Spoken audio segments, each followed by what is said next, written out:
Hello students, मैं BP Singh आज आपके लिए एक वेरी इंपॉर्टेंट टॉपिक लेके आया हूं, यूक्लिडियन डोमेन। यूक्लिडियन डोमेन को हम यूक्लिडियन रिंग्स भी कहते हैं। आज मैं इसकी आपको डिटेल में डेफिनेशन बताऊंगा कि एक एक पॉइंट आपकी समझ में आए, फिर इस पर इंपॉर्टेंट दो क्वेश्चन या एग्जाम्पल समझ लीजिए या थ्योरम है, बिल्कुल यूक्लिडियन डोमेन बेस पर ही है, तो दो एग्जाम्पल बताऊंगा ताकि यूक्लिडियन डोमेन आप कभी ना भूलें।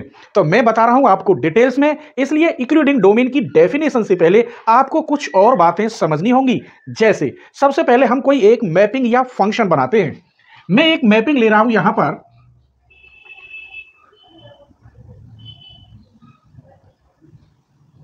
और यहां इस मैपिंग को हम डी से डिनोट करेंगे, एफ से नहीं, डी से।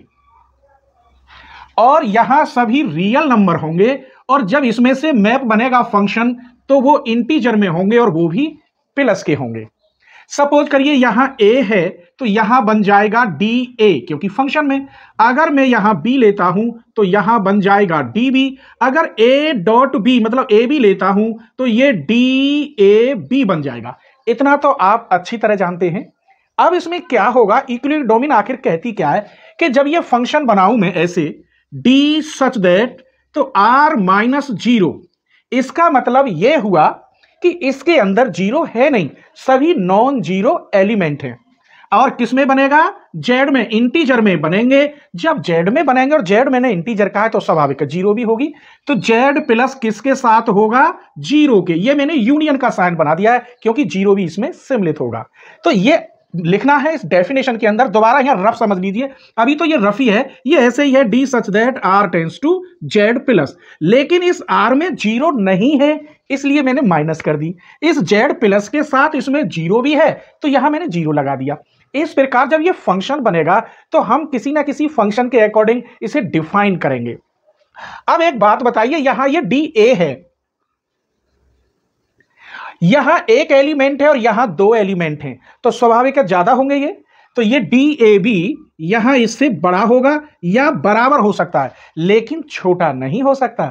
यह समझ लीजिए, यहां एक एलिमेंट है, यहां दो एलिमेंट का प्रोडक्ट है। वैसे ये बड़ा क्यों होगा ये मैं बता रहा हूं, समझना ऐसे ही है, लेकिन वास्तव में कब बड़ा होगा, क्योंकि यहां ए बी सी सभी नॉन जीरो एलिमेंट में डेफिनेशन में लिखूंगा। जब नॉन जीरो एलिमेंट है तो स्वाभाविक है बी की वैल्यू एक के बराबर या एक से ज्यादा ही होगी। जीरो तो है नहीं, नॉन जीरो है। क्यों, क्योंकि बी बराबर नहीं है जीरो के, इसलिए जब ये बराबर है, बड़ा है एक से, तो इधर वाला हिस्सा बड़ा होगा। मैंने ये कह दिया ए डॉट बी, और यहां ए है, ए तो ए के बराबर है लेकिन बी की वैल्यू एक से ज्यादा है, तो मैं ऐसे साइन लगा दूंगा। अब इसे हम वैल्यू ऑफ फंक्शन में दिखाएं तो ये बन गया d a b is greater than and equal d a. ऐसे ही तो लिखा हुआ है, ए बी की तरफ बड़ा है। तो पहली बात तो तुम्हें ये समझनी है। यहां से एक बात, अब एक बात बताइए, दूसरी प्रॉपर्टी भी लिखूंगा, अभी तो ये रफ है। दूसरी प्रॉपर्टी एक बात बताइए आप कि सिर्फ दो ही ऐसे नंबर हैं, जैसे कि मैं कहूं कि 15 में 5 की भाग दो, तो हमने दो ही तो बोले हैं, 15 में 5 की डिवाइड, बाकी तो एलिमेंट मैंने बोले ही नहीं। पूछो क्यों, कि 5 की 15 में डिवाइड जाएगी तो 3, वो 3 तो मैंने बोला ही नहीं। रिमाइंडर नीचे जीरो बचेगा, वो जीरो भी नहीं बोला। ऐसे ही 17 ले लो, 17 में हम अगर 4 की डिवाइड करते हैं, दो ही नंबर तो बोले, मुझे पास क्या नंबर है, 17 में 4 की डिवाइड दो तो दो, एक तो 17 है और एक 4 है। तो मैं यहां लिख रहा हूं let 4,17 belongs to real number, तब देयर एग्जिस्ट में कौन से आएंगे, यहां रफ में बता रहा हूं। 4 की भाग करिए 17 में, तो 4 4 जा 16, कितना बचा, एक बचा। ये 4 मुझे पता था इसकी भाग देनी है, इसमें ये नहीं पता था, ये नहीं पता था। या 5 की डिवाइड दे लीजिए, 5 3 जा 15, तो कितना रिमाइंडर बचा, यहां 2। तो मुझे केवल 5 और 17 पता था, लो 5 लिख दीजिए, बाकी तो मुझे पता ही नहीं था। तो there exist 3,2 belongs to are. तब मैं कैसे लिखूंगा, 17 इक्वल 3 की इसमें मल्टीप्लाई, 3 इंटू 5 प्लस के 2। अब ये कैसे लिखे ये भी समझ लीजिए। आपको ये तो पता है 5 या 15 ऐसे लिखते हैं। अब इसको हम सेट कैसे करेंगे कि ये हो कैसे सकता है, तो 17 बराबर होगा 5 गुणा 3 प्लस 2, ऐसे ही तो लिखते हैं। इसे बोलते हैं हम डिवाइजर, इसे डिवाइडेंड, इसे कोसेंट और इसे रिमाइंडर। दोबारा मैं लिख देता हूं, यहां 5 की मल्टीप्लाई 17 में करी, 3 बार गई, 2 बचा, इसको हम क्या बोलते हैं, डिवाइजर। इसे डिवाइडेंड, इसे कोसेंट, इसे रिमाइंडर। अब लिखने का तरीका क्या है? डिवाइड एंड इक्वल, डिवाइजर गुणा कोसेंट, डिवाइजर गुणा कोसेंट प्लस रिमाइंडर, ये तरीका है। अब इसे हम इंग्लिश में कैसे लिखेंगे? यहां हम 17 और 12 तो ये मैंने तुम्हें समझाए हैं। मैं कह रहा हूं ए और बी कोई दो एलिमेंट हैं। Let A comma B belongs to are, जहां पर A does not equal to 0, B does not equal to 0, तब then there exist Q R belongs to are. तब मैं लिख सकता हूं A equal B Q plus R, जहां पर आर बराबर 0 हो सकता है या are is less than B से। अब समझिए, यहां रिमाइंडर 0 भी बच सकता है। यहां 15 कर देता तो 5 दिया 15, शेष बचा 0, तो आर का मान 0 भी आ सकता है, या फिर इस 5 से छोटा ही आएगा। यहां आर का मान बी से हमेशा छोटा ही आएगा, बराबर नहीं आएगा, नहीं फिर दोबारा भाग चला जाएगा, या तो 0 आएगा या ये छोटा आएगा। इस प्रोसेस को हम एल्गोरिथम डिवीजन भी कहते हैं। क्या कहते हैं? Algorithm division. और एल्गोरिथम डिवीजन को इंक्लूडिंग डोमेन में हम कैसे लिखेंगे? इसको फिर मैं लिख सकता हूं d r is less than d b. बस यही प्रोसेस क्रिया है जो आज मैं आपको समझाने वाला हूं। तो अब मैं आपको इसकी डेफिनेशन बताऊंगा, एग्जाम्पल से एक एक पॉइंट समझाने की कोशिश करूंगा। बस बीच में कहीं स्किप मत करना, अगर आपने थोड़ा सा स्किप कर दिया फिर समझ में नहीं आएगा। ठीक है, चलिए तो अब मैं इसकी डेफिनेशन लिखता हूं। जो मैंने आपको समझाया है वही बस यहां लिखना है, फिर भी मैं दोबारा उसे दोहराऊंगा जरूर। मैं पूरी कोशिश करूंगा कि आज ही आपको इंक्लूडिंग डोमेन रट जाए, कभी ना भूलो इसे। ठीक है, तो मान लीजिए let r be an integral domain. यहां तक कोई परेशानी? सब जानते हैं इंटीग्रल डोमेन ही चल रहा है। जब यहां डोमेन लिखा हुआ है तो ये लाइन क्लियर समझ में आ गई होगी। Then r is said to B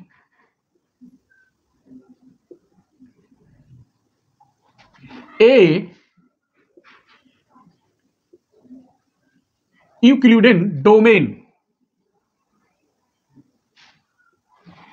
अब यहां शर्त आएगी इफ, वेयर एज ए बराबर नहीं होगा 0 के। यहां किताबों में लिखा हुआ ए और बी नॉन नेगेटिव इंटीजर, मैंने यहां शॉर्ट बना दिया। इसका मतलब है जो कि इंटीजर है ये 0 के बराबर नहीं है, नॉन नेगेटिव। और जहां पर ये ए क्या है? रियल नंबर है। तब then define a non negative integer.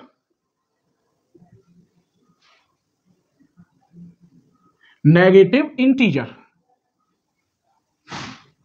और वो क्या बनेगा? D A. रियल में ए होगा तो इधर जाकर इंटीजर में डी ए हो जाएगा, मैंने अभी बताया था, फिर बताऊंगा। सच दैट, इसकी दो प्रॉपर्टी है। पहली property d a is less than and equal d a b. ये बताऊंगा कि डी का यहां क्या अर्थ है, आप चिंता ना करें, डी की भी डेफिनेशन लिखूंगा। जहां पर ए और बी बराबर नहीं है 0 के और बिलोंग करेंगे रियल नंबर में। ए और बी 0 के बराबर नहीं है और बिलोंग करेंगे रियल नंबर में।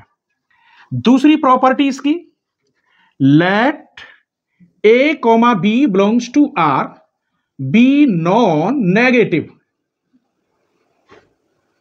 इंटीजर। तुम इसे इतना भी लिख देते, ये यहां मैंने इंटीजर लिख दिए हैं, नॉन नेगेटिव इंटीजर होंगे। देन देयर एग्जिस्ट क्यू और r belongs to r. Q और आर भी कोई रियल नंबर आएंगे। क्या आएंगे? रियल नंबर आएंगे। यहां नॉन नेगेटिव रियल नंबर भी लिख सकते हैं क्योंकि प्रत्येक इंटीजर रियल नंबर होता है। अब ये तो मुझे पता है 17 में 5 की भाग 17, ये रहा और ये रहा 5, जो रिमाइंडर ये आर और कोसेंट क्यू, ये तो मुझे पता ही नहीं था, इसलिए मैंने लिख दिया देन देयर एग्जिस्ट, क्योंकि ये जो नंबर होंगे ये भी इनमें एग्जिस्ट होंगे रियल नंबर में और आएंगे। तब हम कैसे लिखते हैं?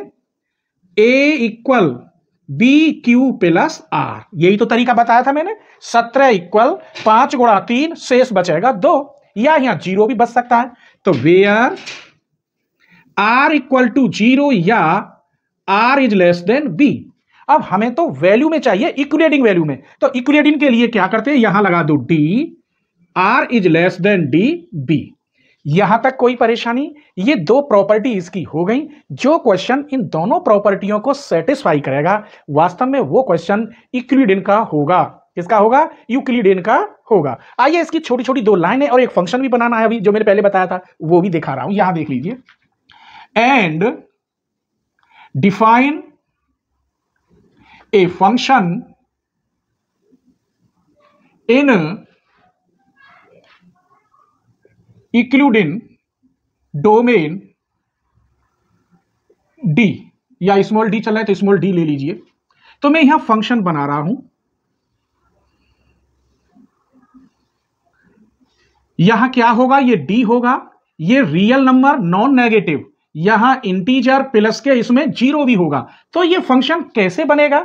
पहले यहां नंबर लिखे देता हूं, यहां ए होगा तो यहां डी ए होगा, बी होगा तो यहां डी बी होगा, और अगर मैंने मल्टीप्लाई में कर दिया तो यहां डी ए बी होगा। अब इस फंक्शन को हम लिखेंगे कैसे? अभी जो बताया था ये इसी का ही हिस्सा है समझने के लिए। तो d such that r minus zero, क्योंकि यहां सभी नॉन नेगेटिव इंटीजर है, नॉन नेगेटिव रियल नंबर है, ये मैंने लिख दिया है, जीरो के बराबर नहीं है, तो स्वाभाविक है इसमें तो जीरो होगा ही नहीं, तो मैंने ऐसे लिख के दिखा दिया, ये अच्छा लग रहा है। टेंस टू किसमें जाएगा? जेड प्लस, लेकिन इसमें तो इंटीजर है, यहां लिख रहा है नॉन नेगेटिव, और टोटल इंटीजर किसमें था? केवल इसमें नहीं है, और इसमें क्या है? इंटीजर में जीरो है, तो यहां लिखेंगे यूनियन जीरो। ऐसे हम इसको लिख सकते हैं, समझ गए? अब कुछ डेफिनेशन है छोटी सी, तो वो भी लिख देता हूं, ये पूरा इसी का पार्ट है। The function now, the function d, इसको हम क्या कहते हैं? Is called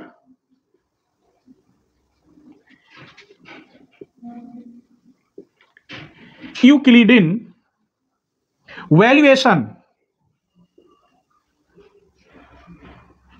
on r. तो समझ गए, डी का मतलब क्या है? यूक्लिडियन वैल्यूएशन कहलाती है, जिसे हम डी से डिनोटेड करते हैं, इसलिए इसमें यहां डी आया है, यहां और ये मैंने बता दिया था प्रोडक्ट ऑफ टू एलिमेंट, इससे ये बड़ा क्यों होगा? इसमें दिखाया नहीं, ये रहा क्यों होगा, क्योंकि जब b बराबर नहीं है जीरो के तो स्वाभाविक है b की वैल्यू एक से बड़ी या एक से ज्यादा होगी, जब ज्यादा होगी तो इधर का हिस्सा बड़ा होगा। क्लियर?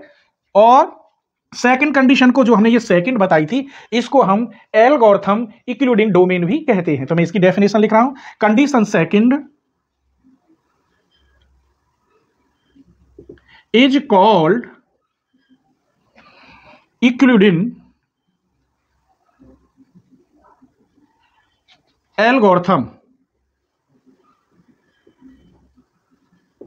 तो ये इसकी डेफिनेशन है, ये बार बार हर साल आती है, इसकी डेफिनेशन कह देता है, कभी इसे डिफाइन करो विद एग्जाम्पल, तो एग्जाम्पल भी लिख रहा हूं। तो 100% है, आज का ये टॉपिक नया टॉपिक है, इस टॉपिक में मैं आपको लगभग 8 से 10 थ्योरम भी बताऊंगा लेक्चर बाय लेक्चर, और ये थ्योरम जो अब बताने वाला हूं वो इस पर ही बेस्ड है। तो आज की वीडियो वेरी वेरी इंपॉर्टेंट होने वाली है। अगर ये टॉपिक आपको पसंद आया हो और पढ़ने में मजा आया हो तो प्लीज लाइक कर दीजिए, और चैनल सब्सक्राइब ना किया हो तो सब्सक्राइब जरूर कर लें, क्योंकि मैं हर रोज ऐसी ही वीडियो डालता हूं। चलिए, तो मैंने लिख लिया है एग्जाम्पल, किसी की किताब में ये एग्जाम्पल है तो किसी बुक में इसे थ्योरम कहा गया है, तो मैंने लिख दिया है एग्जाम्पल या थ्योरम। बड़ी मशहूर थ्योरम है, हर राइटर की बुक में मिलेगी, उस डेफिनेशन के तुरंत बाद ये या इसे दूसरे नंबर पर होगी। द रिंग ऑफ इंटीजर, मतलब कोई रिंग तो तुम जानती हो, आपने पढ़ी है, इंटीजर की रिंग है, is a Euclidean domain ring. Euclidean ring कह दो, यहां रिंग की जगह पर डोमेन भी लिखा सकता है, क्योंकि मैंने बताया था यूक्लिडियन रिंग्स या यूक्लिडियन डोमेन एक ही बात होती है। तो चलिए सबसे पहले हम सेट लेते हैं इंटीजर का। Solution, let z equal 0 plus minus 1 2 3 4 5 be the set of integer।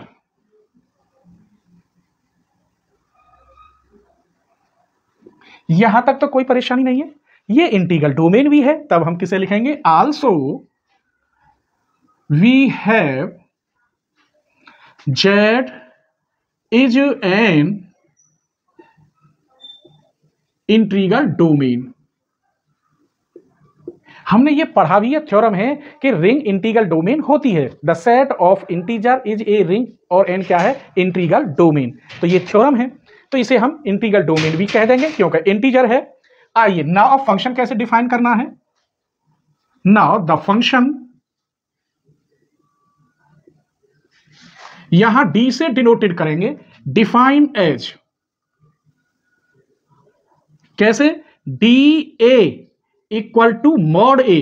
अब मॉड के अंदर है तो स्वाभाविक है नेगेटिव तो वैसे भी नहीं होगा, ठीक है। जहां पर ए बराबर नहीं है जीरो के और ए क्या है, बिलोंग्स टू जेड। अब एक बात बताइए, यदि मैंने कहा ए बराबर नहीं है जीरो के और बिलोंग्स टू जेड है, नॉन जीरो इंटीजर, तब मैं दावे के साथ कहूंगा mod A is a non negative integer. क्या होगा, ये नॉन नेगेटिव इंटीजर होगा। तो स्वाभाविक डेफिनेशन से मेल खा गया, उसमें सभी नॉन नेगेटिव इंटीजर बताए थे। नाउ अब मैं कह रहा हूं A comma B belongs to Z and A comma B both are non negative. तब आप इसे शॉर्ट में भी लिख सकते थे, मैं यहां रफ बना रहा हूं, A comma B belongs to Z, जहां पर ए कोमा बी बराबर नहीं है जीरो के, नॉन नेगेटिव जीरो, ठीक है। तो ऐसे भी आप लिख सकते थे। देन तब हम ये भाषा जानते हैं, अगर इसे खोलूं तो ऐसे खोलता हूं। अब ये ए बी बड़ा है मॉड ए से, कैसे है, यही लिखे देता हूं, चूंकि mod b is greater than 1। अभी और बता रहा हूं, यही लिखे देता हूं, यही आ जाएगा, चूंकि b बराबर नहीं है जीरो के, बिलोंग्स टू जेड, तभी तो मैं कह रहा हूं ये जीरो के बाद एक इंटीजर आता है तो ये जीरो से बड़ा तो होगा, लेकिन एक आ गया ना तो एक से बड़ा या एक के बराबर हो सकता है, क्योंकि जीरो हो नहीं सकता, एक और जीरो से छोटा करेंगे तो फिर रेशनल नंबर आ जाते, तो यही लिखेंगे। अब इसकी वैल्यू, इस फंक्शन क्या किया है इसने, इस प्रकार डिफाइन करा रहा है, यहां ए है तो ए, अगर यहां बी और होता ए बी तो आप यहां ए बी लिख देते, तो इसका मतलब यहां क्या लिखेंगे, d a b is greater than and equal d a. तो पहली प्रॉपर्टी सेटिस्फाई हो गई, यही तो थी। अब एल्गोरिथम वाली भी और करनी है तो इधर करते हैं। Again let A comma B belongs to are, जहां पर ए कॉमा बी बराबर नहीं है जीरो की, मैंने ये शॉर्ट में लिख दिया, समझ गए। एंड ए इज डिवाइडेड लिखे देता हूं मैं, ए भी ना लिख के पूरी भाषा लिख रहा हूं, डिवाइडिंग बाई बी, ए को किससे डिवाइड करेंगे, बी से। देन देयर एग्जिस्ट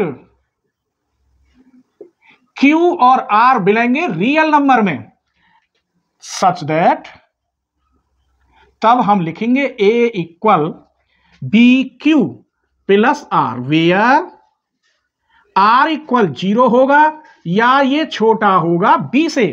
मैंने बताया था खोलकर, रिमाइंडर या तो जीरो आ जाता है या डिवाइजर से छोटा होता है, बराबर नहीं हो सकता, नहीं दोबारा उसमें भाग चला जाएगा एक बार।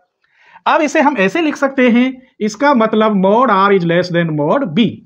मॉड आर इसके अकॉर्डिंग डिफाइन करना है तो ये हो गया d r is less than d B.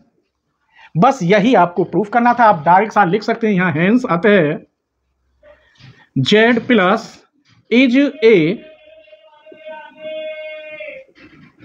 Including domain. तो ये थ्योरम या एग्जाम्पल कैसी रही, प्लीज आप कमेंट जरूर किया करें और मैं भी हर कमेंट का जवाब देता हूं। अगर आपको कोई कैसी भी प्रॉब्लम है तो आप मुझसे प्रॉब्लम साझा करें, शायद मैं सॉल्व कर सकूं, ठीक है। और अपने फ्रेंडों को जरूर शेयर करें, जैसे आप मुझसे जुड़े हुए हैं तो मैं चाहता हूं अगर आपका एक फ्रेंड भी मुझसे जुड़ जाएगा तो आपने मुझे दक्षिणा में कुछ ना कुछ जरूर दिया है। चलिए तो इस एग्जाम्पल को और देख लेते हैं। To prove that every field is a including domain. जब बात यहां फील्ड की आई है तो क्यों ना डिटेल में समझते हैं। फील्ड में एडिशन की 5 प्रॉपर्टी होती हैं और मल्टीप्लिकेटिव की 5 प्रॉपर्टी होती हैं। अब यहां इंक्लूडिंग डोमेन है तो हम यहां कहेंगे नॉन जीरो एलिमेंट, तो जीरो जो है यहां एडिशन की आइडेंटिटी वो तो रखेंगे नहीं, लेकिन मल्टीप्लिकेटिव की आइडेंटिटी 1 तो ले सकते हैं, बस उसी से फंक्शन बनाएंगे। देखिए let f be a field, यहां तक कोई परेशानी, एक फील्ड है, and a does not equal to 0 और बिलोंग करेगा फील्ड में, ये be any element of f. यहां तक भी कोई बड़ी बात नहीं है, 0 का नहीं है लेकिन फील्ड में तो होगा, ठीक है, मल्टीप्लिकेटिव से भी होता है इसलिए होगा। Then define a function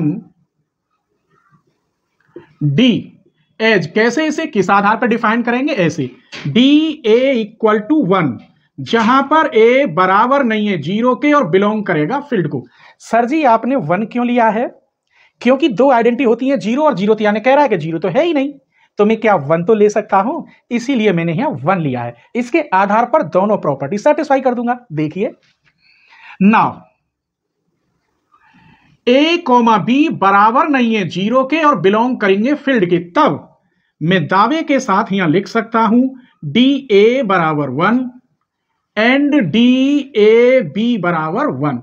but हम ये भी जानते हैं बी बराबर नहीं होगा 0 के। सर जी क्यों? अगर बी बराबर यहां 0 हो गया तो अनडिफाइंड हो जाएगा। बी यहां क्या चलता है, डिवीजर चलता है, और डिवीजर ही जब 0 होगा तो 0 की किसी में भाग दोगे तो इन्फिनिटी आ जाएगा। यहां रफ बता रहा हूं, बी की भाग ए में देते हैं, क्यू बार जाता है रिमाइंडर आर। सपोज करो यहां 0 होता तो 0 की यहां में भाग जाएंगे तो क्या बार जाता, इन्फिनिटी। लो ए अपॉन 0 का मान क्या होता है, इन्फिनिटी। तो डज नॉट डिफाइन। जब b बराबर 0 नहीं है, इसका मतलब b की वैल्यू 1 से बड़ी या 1 होगी, तब ये दोनों कैसे लिख सकते हैं, डी ए बी बड़ा या बराबर होगा डी ए के। हो गई पहली प्रॉपर्टी। अब दूसरी देखिए, अगेन b बराबर नहीं है 0 के और बिलोंग कर रहा है फील्ड में। b है, 0 नहीं है। अगर फील्ड में है, यदि B बिलोंग कर रहा है फील्ड में, तो B इनवर्स भी फील्ड में होना चाहिए। होगा और नहीं फिर वो फील्ड ही नहीं कहलाएगा। हर एलिमेंट का इनवर्स उसके अंदर मिले तभी प्रॉपर्टी सेटिस्फाई होती है, इनवर्स वाली। अब मैं एक बात बताऊं, A belongs to field, B inverse belongs to field, तो A B का इनवर्स भी बिलोंग करेगा फील्ड में, क्योंकि ये एग्जिस्ट वैल्यू होगी। ये किसी किताब में लाइन नहीं लिख रही, इतनी लाइन ये मैंने खुद लिखी है, तो मैं समझाने के लिए डिटेल में एक एक point. A belongs to field, b inverse belongs to field, तो ए बी का इनवर्स फील्ड में होगा। ये सब ग्रुप की पहली थ्योरम है। जब इतना होगा तब नाउ, और हम ये जानते हैं बी डॉट बी इनवर्स कर लो या बी इनवर्स डॉट बी 1 आएगा, जहां पर 1 बिलोंग्स टू फील्ड। नाउ अब ले लो, ए को मैं लिख सकता हूं 1 डॉट ए, कोई परेशानी, लिख सकते हैं। 1 की जगह पर मैं लिख सकता हूं बी इनवर्स डॉट ए। साहचर्य के रूल से, एसोसिएटिव वाली कंडीशन से इसे खोल सकता हूं बी बाहर, बी इनवर्स ए। ये वैल्यू एग्जिस्ट है। क्या है ये, एग्जिस्ट है। तो यहां मैं 0 जोड़ सकता हूं। ए इक्वल देखिए बी, ये बन गया क्यू। जब एग्जिस्ट है इसकी भाग देंगे तो एग्जिस्ट तो क्यू आएगा ही, और ये ऑलरेडी एग्जिस्ट है तो मैंने ये क्या कर दिया, क्यू प्लस आर। अब कैसे देखो, r बराबर 0 है, 0 हो सकता है गारंटी से, और q इक्वल टू कितना है, a b का इनवर्स, और ये भी एग्जिस्ट वैल्यू है। क्या है, एग्जिस्ट वैल्यू। तो यही तो आपको प्रूफ करना था, a equal B Q plus r. इसका मतलब जो फील्ड है, field is a Euclidean domain. तो ये एग्जाम्पल कैसा रहा, प्लीज आप कमेंट जरूर किया करें। मुझे एक वीडियो बनाने में 24 घंटे, किसी वीडियो में तो 2-2 दिन लग जाते हैं, और आप सिर्फ 10 सेकंड नहीं दे सकते मुझे। 10 सेकंड में एक कमेंट लिख कर भेज दीजिए और अपने एक फ्रेंड को शेयर कर दीजिए, तो मुझे बहुत खुशी होगी अगर आपने 1-2 या अपने क्लासमेट्स के साथ वीडियो मेरी शेयर कर दी। और हाँ, अगली वीडियो आप किस टॉपिक पर चाहते हैं इसलिए भी कमेंट करें। और तीसरी बात, अगर आपको कोई टॉपिक नहीं मिल रहा तो आप मुझे कमेंट कर दीजिए, उस टॉपिक की लिंक उसी कमेंट में भेज दूंगा। मैं आपकी सेवा के लिए हमेशा तैयार रहता हूं।